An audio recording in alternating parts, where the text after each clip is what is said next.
Good morning children. అందరు బాగున్నారా? నేను కూడా చాలా బాగున్నాను. నేను విజయలక్ష్మి టీచర్ని.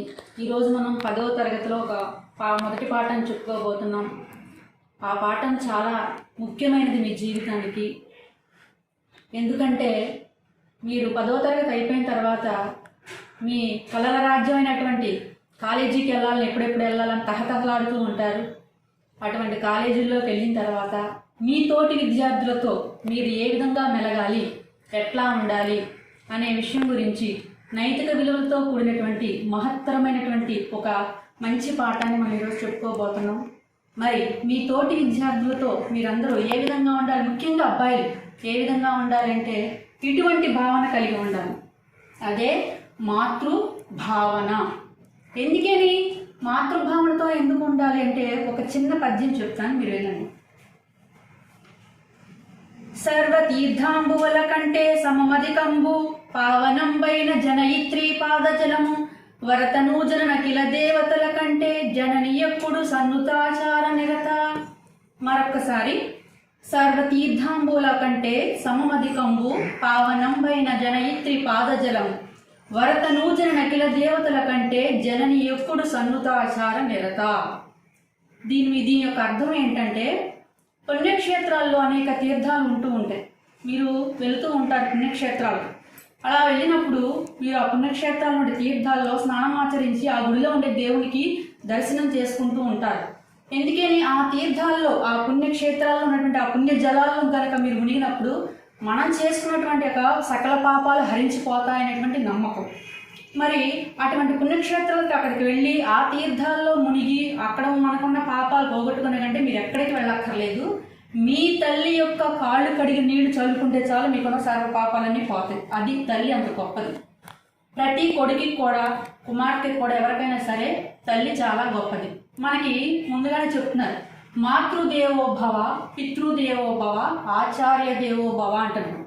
మాతృదేవోభవాని ముందు తల్లికి మొదటి స్థానం ఇచ్చాం కాబట్టి మనకు తల్లిని కాళ్ళు కడిగిన జలాలు నెత్తిమే చల్లుకుంటే కనుక మనకున్నటువంటి సకల పాపాలు పోతాయని చెప్తున్నారు. ఇక్కడ చూడండి, పావనంబైన జనయిత్రి పాదజలము అంటే ఏంటి? ఇప్పుడు మీ అందరికి అర్థమైపోయింది. అంటే తల్లి కాళ్ళు కడిగినటువంటి నీళ్లు. తల్లి పాదజలం దేనికంటే గొప్పదని తెలుసుకున్నారు. ఎందుకు అంటే సర్వతీర్థాలు ఉన్నటువంటి పుణ్యక్షేత్రాలు ఉన్నటువంటి అన్ని జలాల కంటే కూడా తల్లి కాళ్ళు కడిగిన నీళ్లు చాలా పవిత్రమైనవని చెబుతున్నారు. కుమారునికి అన్నిటికంటే ఎవరి మిన్న? ఇంకెవరండి? అమ్మే. ఈ పద్యం ద్వారా తల్లికి గల స్నానం ఏమిటని గ్రహించారు? మీకు ముందాకడే చెప్తాను. మాతృదేవోభవ అంటే తల్లికి మొదటి స్థానం ఇచ్చారు. ప్రతి స్త్రీమూర్తి మనకు తల్లితో సమానమని ఎందుకు అంటారు? సరే, అమ్మని అందరూ ప్రేమగానే చూసుకుంటారు. మరి మీ తోటి విద్యార్థులతో మీరు ఎలా ఉండాలంటే ఇటువంటి భావనను కలిగి ఉండాలి. మరి మనది ఏ దేశం? భారతదేశం. ఇటువంటి భారతదేశంలో ఎందరో మహానుభావులు పుట్టారు. అటువంటి మహానుభావులు గొప్పవాడు ఛత్రపతి శివాజీ. ఛత్రపతి శివాజీ తను రాజ్యపాలన చేసేటప్పుడు ప్రతి స్త్రీమూర్తిని కూడా ఇటువంటి భావనతోనే చూశాడు. ఛత్రపతి శివాజీ యొక్క తన జీవితంలో తన రాజ్యపాలన చేసేటప్పుడు జరిగినటువంటి ఒక యథార్థ సంఘటనని మనకి ఇక్కడ ఈ 10వ తరగతిలో పాఠం రూపంలో అందించిన వారు శ్రీ డాక్టర్ గడియారం వెంకట శాస్త్రి గారు. గడియారం వెంకట శాస్త్రి గారి పేరు చెప్పగానే మనకి ఏం గుర్తుకొస్తుందంటే శ్రీ శివభారతం అనేది గుర్తుకొస్తుంది. ఈ శ్రీ శివభారతం అనేది ఎందుకంటే మనకి స్వాతంత్రం రాకముందు స్వాతంత్రాకాంక్షకు రగులు కల్పడం కోసం చాలామంది అనేక కవులు పద్యాలు, గేయాలు అన్నీ రచించారు. అటువంటి రచించిన వారిలో గడియారం వెంకట శాస్త్రి కూడా శ్రీ శివభారతాన్ని అనే గేయాన్ని రచించారు. ఆ గేయం నుంచి చరిత్రను ఆధారంగా చేసుకొని ఆ గేయంలోంచి తీసుకోబడినదే ఈ యొక్క మాతృభావన అనేటువంటి పాఠం. కాబట్టి ఒకసారి నేపథ్యం కవిపరిచయంలోకి వెళ్దాం మనం.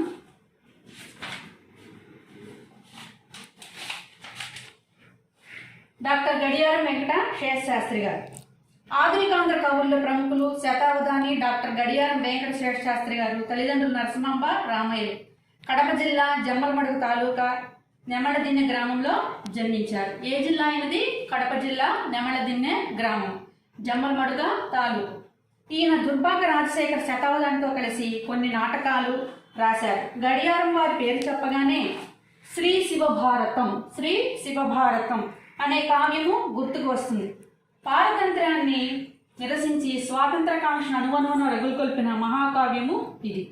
మురారి, పుష్పబాణ విలాసము, రఘునాథీయము, మల్లికా మారుతము మొదలైన కావ్యాలు, వాస్తుజంత్రి, అముద్రిత,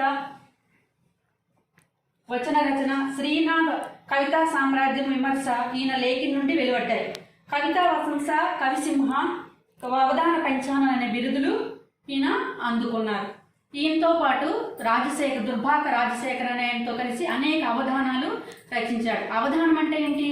ఎదురుగా కూర్చొని మనం ఎవరైనా ఒక ప్రశ్న వేసినప్పుడు దానికి సమాధానం చెప్పడం. అటువంటిది 10 మంది కూర్చొని కనుక 10 మంది కనుక ప్రశ్నలు వేస్తే 10 మందికి కూడా ఒకే మంచి సమాధానం చెప్పడము అది అట్లాగే 100 మంది కూర్చొని చెప్పడం శతావధానం. అట్లా ఎంతమంది కూర్చున్నా కూడా ఆ చెప్పే ప్రశ్నలకు సమాధానం ఒక్కడే చెప్పగలిగేవాడిని ఏమంటారంటే అవధానము అనేసి అంటారు. ఇటువంటి అవధానం చేయడంలో గొప్పవాడు మన యొక్క గడియారం వెంకట శాస్త్రి గారు.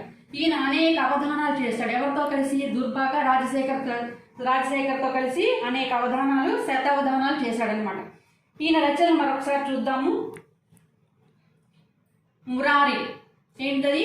మురారి, పుష్పబాణ విలాసము, రఘునాథీయము, మల్లికా మారుతము, శ్రీనాథ కవితా సామ్రాజ్యము ఈయన లేఖి నుండి వెలువడ్డాయి. ఈయన యొక్క బిరుదులు కవిత వతంస. ఏంటిదమ్మది? కవిత వతంస. కవి సింహ, కవులందరిలో కూడా సింహం వంటి వాడు. అవధాన పంచానన, పంచానం అంటే వెడల్పాటి ముఖం కలిగినది సింహం. అట్లా అవధానం చేయటంలో సింహం లాంటి వాడు మన యొక్క గడియారం వెంకట శాస్త్రి గారు. ఇది ఈ పాఠం యొక్క కవి పరిచయం. మరి ఈ పాఠంలో నేపథ్యం చూసినట్లయితే ఒకసారి పేజీ నెంబర్ 1లో ఉంది చూడండి అమ్మా. నేపథ్యం: మొదటి దండయాత్రలో కళ్యాణి దుర్గం జయించిన తర్వాత అబ్బాజీ సోందేవుడు విజయోత్సాహంతో శివాజీ వద్దకు వస్తాడు. అప్పుడు సోందేవుడు శివాజీతో, దేవా, మీ ఆజ్ఞ ప్రకారం కళ్యాణిని జయించి దాని సర్దారులు పట్టి బంధించి సర్వస్వాన్ని రాణివాస స్త్రీలను బందీలుగా తెచ్చాను అని మనవి చేశారు. ఇది విన్న శివాజీ పరస్త్రీలు తల్లులతో సమానమని చెప్పి ఆమెకు అగౌరవం కలిగించినందుకు చింతిస్తూ అలా చేయడం తగదని హేతువు పలికిన సందర్భంలోనిది ఈ యొక్క పాఠ్యాంశం. మొదటి దండయాత్రలో అబ్బాజీ సోందేవుడు ఏం చేశాడంటే సైన్యాధ్యక్షుడిగా పనిచేశాడు. ఎవరి దగ్గర? శివాజీ దగ్గర. శివాజీ యొక్క ఆజ్ఞ మేరకు అబ్బాజీ సోందేవుడు దండయాత్ర చేసి ఆ యొక్క కళ్యాణి దుర్గాన్ని జయించాడు. జయించిన ఆనందంలో ఒక చిన్న తప్పు చేశాడు. ఏంటిదా తప్పు అంటే అక్కడ ఉన్నటువంటి రాణివాసాన్ని కూడా పట్టి బంధించి తీసుకొచ్చాడు.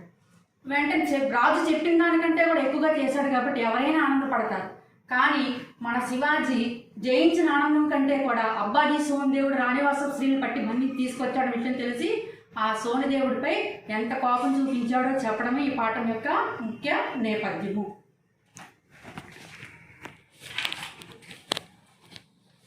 మరి ఈ పాఠము ఏ ప్రక్రియ చెందిందంటే చారిత్రక కావ్య ప్రక్రియ. ఇది ఏదో మీకు అటు ఇటుగా చెప్పడం అలా కాదు, ఇది చరిత్రలో యథార్థంగా జరిగినటువంటి ప్రక్రియ. ఇది శివాజీ, ఛత్రపతి శివాజీ యొక్క జీవితంలో యథార్థ సంఘటన ఆధారంగా చేసుకొని మనకి ఇక్కడ ఈ ప్రక్రియ చారిత్రక ప్రక్రియ ద్వారా మనకి గడియారం వెంకట శాస్త్రి గారు మనకి ఈ పాఠాన్ని అందించారు. ఈ పాఠము చారిత్రక కావ్య ప్రక్రియకు చెందింది. చరిత్ర ఆధారంగా రచించిన కావ్యము చారిత్రక కావ్యం.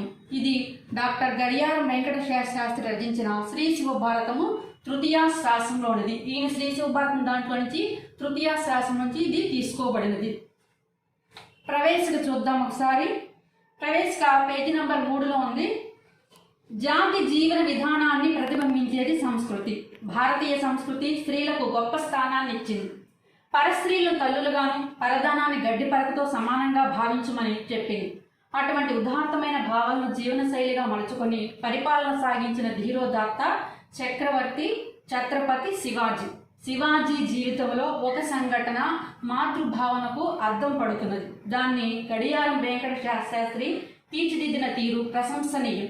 సహృదయతకు మత సామరస్యానికి ప్రతీకగా నిలిచిన ఆ సన్నివేశాన్ని ఈ పాఠంలో చదువుకుందాం. మన భారతదేశంలో అనేక సంస్కృతులు ఉన్నాయి, సంప్రదాయాలకు నిలయం. ఎంతోమంది పుణ్యశ్రీలు నడియాడిన గొప్ప భూమి మన యొక్క భారతదేశం. అటువంటి భారతదేశంలో ఛత్రపతి శివాజీ పరిపాలించినప్పుడు తన జీవితంలో జరిగినటువంటి గొప్ప మహత్తరమైన ఘట్టాన్ని మనకి ఇక్కడ ఈ పాఠం ద్వారా మనకి గడియారం వెంకట శాస్త్రి గారు అందించారు. మీరు అంతకుముందు నేపథ్యంలో తెలుసుకున్నారు. ఛత్రపతి శివాజీ యొక్క సైన్యాధ్యక్షుడు అబ్బాజీ సోమదేవుడు ఆ రాణివాసాన్ని పట్టి బంధించి తీసుకొచ్చాడు. ఎవరైనా సరే రాజు చెప్పిన దానికి చేసినప్పుడు సంతోషిస్తారు, కానీ మన శివాజీ అబ్బాజీ సోమదేవుడి మీద చాలా కోపంగా ఉన్నాడు. ఎందుకున్నాడంటే ఆయన చేసిన తప్పు ఏంటంటే ఆ రాజ్యాన్ని జయించి అక్కడున్న రాణివాస స్త్రీలను కూడా పట్టి బంధించి తీసుకొచ్చాడు. అలా పట్టి బంధించి తీసుకొచ్చినప్పుడు గెలిచిన ఆనందం కంటే కూడా ఆ అబ్బాజీ సోమదేవుడు చేసినటువంటి పనికి ఆయన చాలా కోపంతో ఎలా ఉన్నాడు ఏంటి అనేది మనం ఇక్కడ ఈ పద్యంలో ఆయన యొక్క హావభావాలను మనం ఇక్కడ ఈ పాఠంలో ఈ పద్యం ద్వారా తెలుసుకుందాం. ఏమి ఈ యొక్క రాణివాసమును పుణ్యవాసమును తెచ్చినావా, ఏ హైందవుడైన నీ గతిన మర్యాదను ప్రవర్తించునే, మా ఆజ్ఞను గమనింపవో, జయమదోన్మాదంబున రేగి నీ ఆయుస్సూత్రములివ త్రుంచుకొనదో యౌదత్యం మోర్వన్ జుమి. ఇంకొకసారి ఏమి యొక్క రాణివాసమును పుణ్యవాసం తెచ్చినావా, ఏ హైందవుడైనా నీ గతిన మర్యాదను ప్రవర్తించునే, మా ఆజ్ఞం గమనింపవో, జయమదోన్మాదంబునన్ రేగి నీ ఆయుస్సూత్రములివ త్రుంచుకొనదో యౌదత్యమోర్వంజుమి. ఎప్పుడైతే ఆ యొక్క రాణివాస స్త్రీలను పట్టి బంధించి తీసుకొచ్చారని చెప్పంగానే గెలిచిన ఆనందం కంటే కూడా ఈ యొక్క శివాజీకి చాలా కోపం వచ్చేసింది. వెంటనే ఏమంటున్నాడంటే, ఏంటి నేనేం చెప్పాను నువ్వేం చేశావు, ఆ రాణివాస స్త్రీలను కూడా పట్టి బంధించి తీసుకొస్తావా, ఏ హైందవుడైనా ఈ భారతదేశంలో పుట్టినవాడు ఎవరైనా సరే ఇటువంటి అమర్యాద పనులు ఎవరైనా చేస్తారా, నా ఆజ్ఞ నువ్వు గమనించలేదా, మన రాజ్యంలో ఇటువంటి పనులు జరుగుతాయా, నేను చెప్పింది ఏంటి నువ్వు చేసింది ఏమిటి, కాబట్టి ఇటువంటి దుర్మార్గమైన చర్యలు చేసి నీ ప్రాణం మీదకు నువ్వే తీసుకొచ్చావు కాబట్టి నిన్నెవరు కాపాడలేరు, నువ్వు చేసినటువంటి ఈ పనికి నేను ఎట్టి పరిస్థితుల్లో నేను సహించను అని చెప్పేసి ఈ యొక్క శివాజీ గారు సోమదేవుణ్ణి మందలించడం జరిగింది. అలా మందలిస్తూ ఉన్నప్పుడు ఆ శివాజీ యొక్క హావభావాలు ఏ విధంగా ఉన్నాయని ఇంకో పద్యంలో తెలుసుకుందాం. ఈ మనం అంతకుముందు ఏమి పద్యం చెప్పుకున్నప్పుడు అది శార్దూలంలో ఉన్నది. శార్దూలం అంటే ఏంటి, పులి.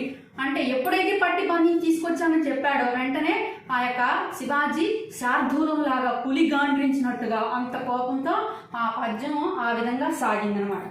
తర్వాత ఆయన అలా చెబుతూ సోమదేవుని మందలించినప్పుడు ఆయన యొక్క హావభావాలు ఏ విధంగా ఉన్నాయి, మనం నవ్వుతూ ఉన్నా బాధతో ఉన్నా ఎలా ఉన్నా మన ముఖం ద్వారా ప్రస్ఫుటంగా అందరికీ అర్థమవుతుంది. కాబట్టి ఆ యొక్క అబ్బాజీ సోమదేవుని మందలించేటప్పుడు శివాజీ యొక్క హావభావాలు ఏ విధంగా ఉండేది అనేది ఈ యొక్క గడియారం వెంకట శాస్త్రి గారు మనకి తర్వాత పద్యంలో వివరించారు.